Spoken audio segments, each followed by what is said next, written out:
ونستغفره ونعوذ بالله من شرور أنفسنا ومن سيئات أعمالنا من يهد الله فلا مضل له ومن يضلل فلا هادي له أشهد أن لا إله إلا الله وحده لا شريك له وأشهد أن محمدا عبده ورسوله الذي لا نبي ولا رسول بعد أما بعد وقال الله تعالى في القرآن الكريم أعوذ بالله من الشيطان الرجيم يا أيها الذين آمنوا اتقوا الله حق تقاته ولا تموتن إلا وأنتم مسلمون وقال رسول صلى الله عليه وسلم من عمل عملا ليس عليه أمرنا فهو رد. Puji syukur kita panjatkan kehadirat Allah Subhanahu wa taala yang mana alhamdulillah pada kesempatan kali ini Allah masih memberikan kenikmatannya kepada kita semua. Di antaranya ada nikmat sehat. Dengan nikmat sehat inilah salah satu faktor yang menyebabkan kita bisa hadir di masjid untuk melaksanakan ibadah sholat Jumat. Tidak sedikit orang-orang yang terkendala datang ke masjid dikarenakan fisiknya yang kurang sehat. Dan yang tak kalah penting adalah nikmat keimanan kepada Allah Subhanahu wa taala, yang mana ini menjadi salah satu penunjang paling utama penggerak hati kita menuju masjid. Tidak sedikit pula orang-orang yang secara fisik sehat, tidak ada sakit sedikit pun, tapi dikarenakan di dalam hatinya tidak ada rasa iman kepada Allah Subhanahu wa taala, mau berapa ribu kali pun ada dikumandangkan, mereka akan tetap cuek, abai terhadap panggilan dari Allah Subhanahu wa taala. Oleh karena itu, bagi kita yang sekarang hadir di masjid memenuhi panggilan dari Allah Subhanahu wa taala untuk melaksanakan ibadah sholat Jumat, itu tandanya di dalam diri kita masih ada keimanan kepada Allah Subhanahu wa taala. Mudah-mudahan keimanan ini bisa senantiasa kita jaga, dan mudah-mudahan bisa Allah terus tambah sampai benar-benar kita bisa merasakan yang namanya khusyuk dalam beribadah kepada Allah Subhanahu wa taala.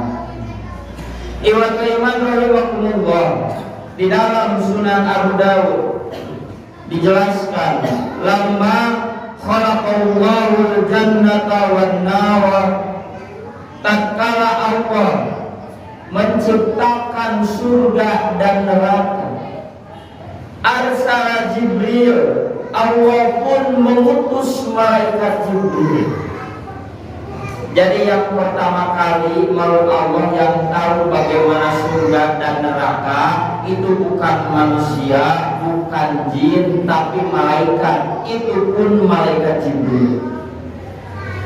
Apa yang Allah katakan kepada malaikat Jibril? Ya Jibril, unzur ilaiha wa ila ma a'adadtu li ahliha fiha. Wahai Jibril, lihatlah, perhatikan ke dalam surga dan apa yang sudah aku siapkan untuk penduduknya nanti.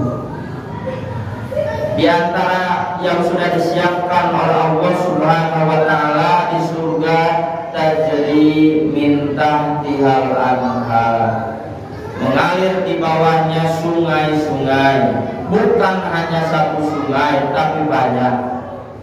Ada sungai air tawar, ada sungai susu, ada sungai madu, bahkan sungai khamr pun ada. Yang mana khamr di dunia oleh Allah diharamkan, tapi di surga berbentuk sungai. Maka sok sawarna hadinya. Kemudian di surga pun Allah Subhanahu wa taala sudah mengatakan khalidina fiha abadan. Orang yang sudah masuk surga kekal tidak ada ceritanya orang yang masuk surga tiba-tiba langsung keluar dan masuk neraka, tidak ada. Orang yang sudah masuk surga khalidina fiha abadan, kekal dalamnya. Kemudian yang sudah Allah siapkan, apapun yang kita minta itu akan dikabulkan. Jangankan sudah diucapkan, baru terbersit di dalam hati. Umpamanya kita ingin apel, karena bagian hati cabai ucapan apel dengan pohon-pohonnya sudah ada. Sampai ketika kita memetik buah apel yang kita petik tumbuh lagi, metik dia tumbuh, metik dia tumbuh.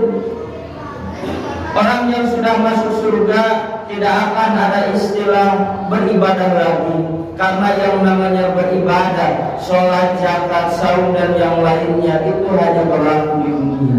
Di surga tinggal senangnya saja. Kemudian setelah malaikat Jibril melihat bagaimana kondisi surga, malaikat pun lapor ke hadapan Allah dengan wajah yang berseri-seri, optimis. Apa yang dikatakan oleh malaikat Jibril, wa izzatika, demi kemuliaanmu ya Allah, la yasma'u biha ahadun illa dakhalaha.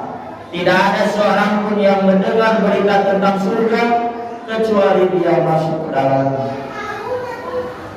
Sekalipun orang kafir ketika tahu bagaimana kondisi surga, mustahil dia tidak ingin masuk ke dalam surga.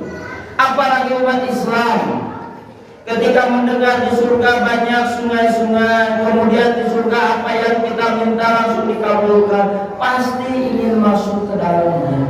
Mustahil ada orang-orang yang tidak mau masuk ke dalam surga.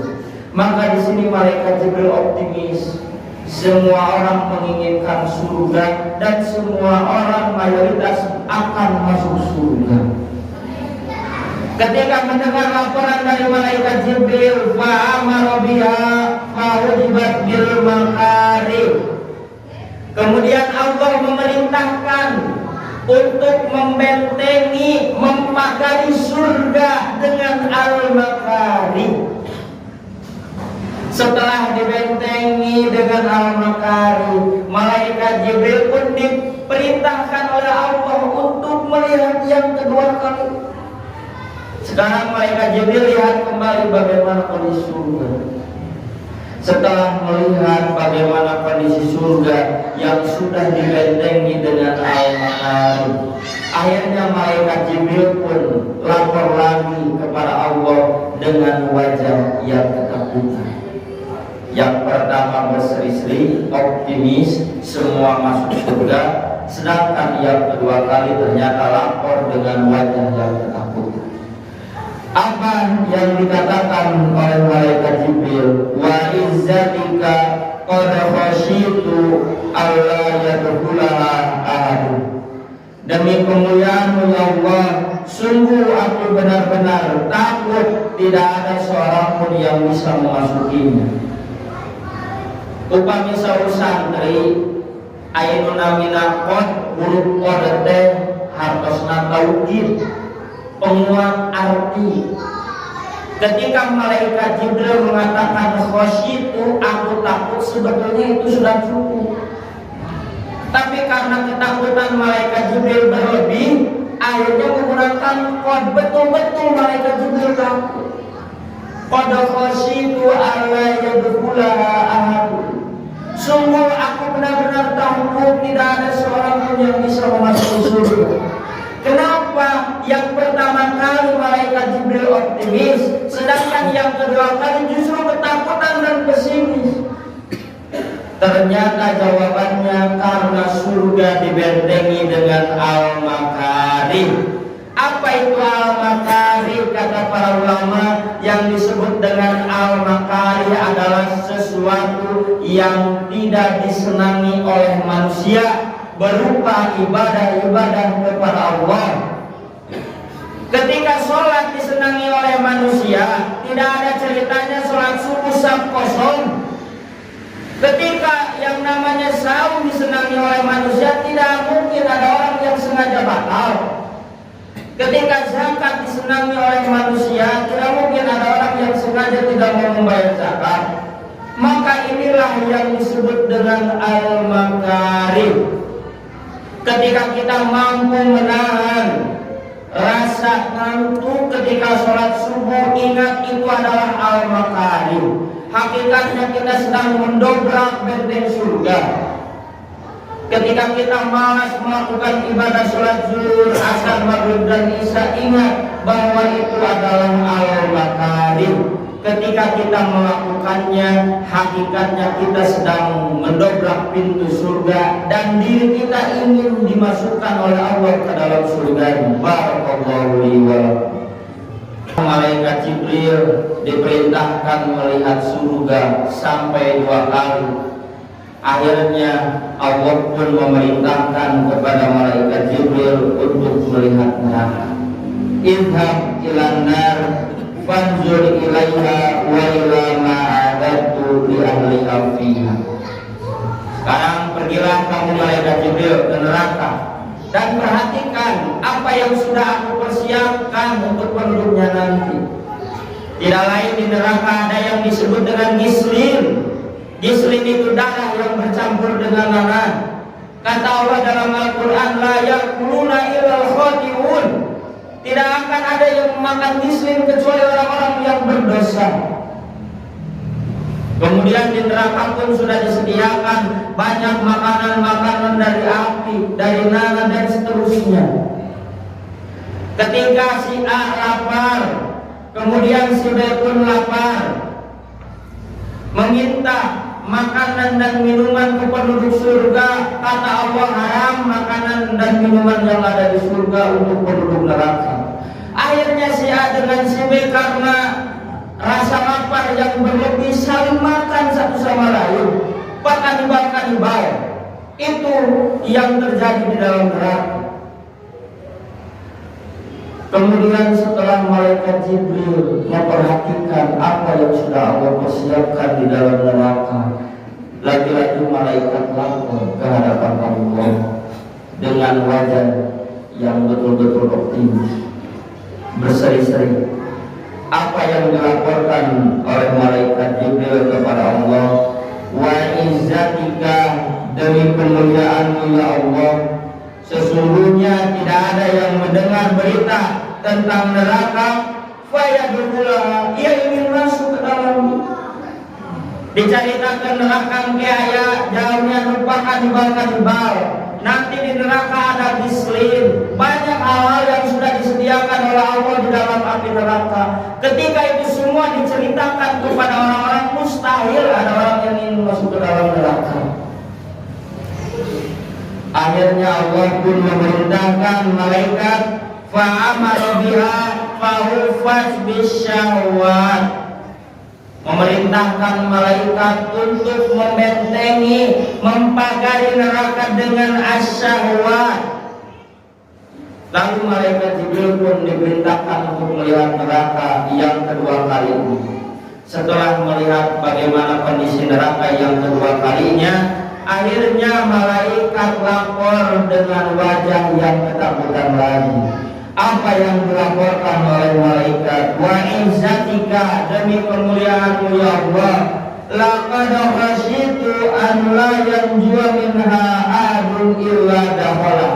Kalau tadi ketika surga dibentengi dengan al-makarim, malaikat Jibril hanya mengatakan qad khasyitu, hanya menggunakan qad sebagai huruf taukidnya. Penegasannya hanya menggunakan satu penegasan, yaitu qad. Tapi ketika neraka sudah dibentengi dengan asyahwat, malaikat menambah satu lagi penegasannya dengan la, menjadi laqad khasyitu. Ini menunjukkan bahwa perkara masuk neraka itu bukan perkara yang sepele, bukan perkara yang harus diabaikan. Malaikat sendiri mengatakan laqad khasyitu an la yanjua minha ahadun.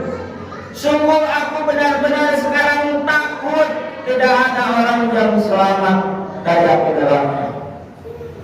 Sekelas malaikat mengatakan, sungguh benar-benar aku takut tidak ada yang bisa selamat.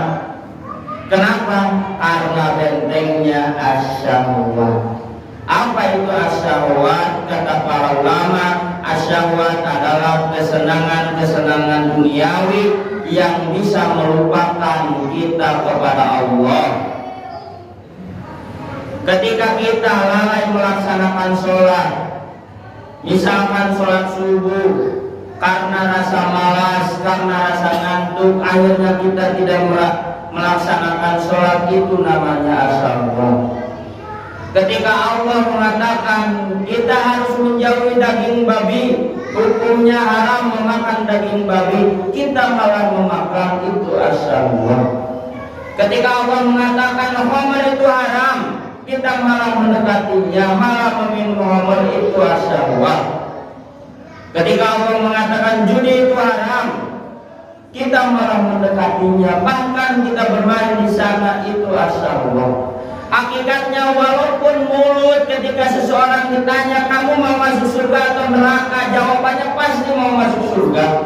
Tapi ketika perilakunya melanggar syariat Islam, melanggar perintah-perintah Allah, bahkan melakukan apa yang dilarang oleh Allah, hakikatnya dia sedang menjerumuskan dirinya ke dalam api neraka, walaupun mulutnya mengatakan saya tidak mau masuk neraka.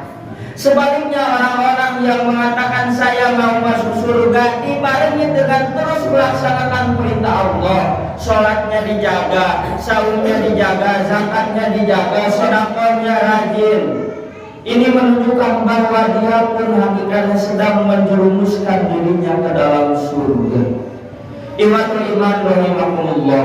Oleh karena itu mudah-mudahan kita ingin masuk surga bukan hanya di mulut, tapi juga perilaku kita menggambarkan perilaku ahli surga dengan cara beribadah kepada Allah, dijaga ibadahnya, apapun itu ibadahnya, baik yang sunnah ataupun yang wajib, dan mudah-mudahan kita termasuk orang-orang yang menghindari segala sesuatu yang dilarang oleh Allah Subhanahu wa Ta'ala, sampai nanti Allah bisa mewafatkan kita dalam keadaan husnul khotimah. Rabbana la tuzigh qulubana ba'da idh hadaitana wa hab lana min ladunka rahmah innaka antal wahhab. Rabbana innaka jami'un nasi liyaumin la raiba fihi innallaha la yukhliful mi'ad. Rabbana atina fid dunya hasanah wa fil akhirati hasanah wa qina azabannar.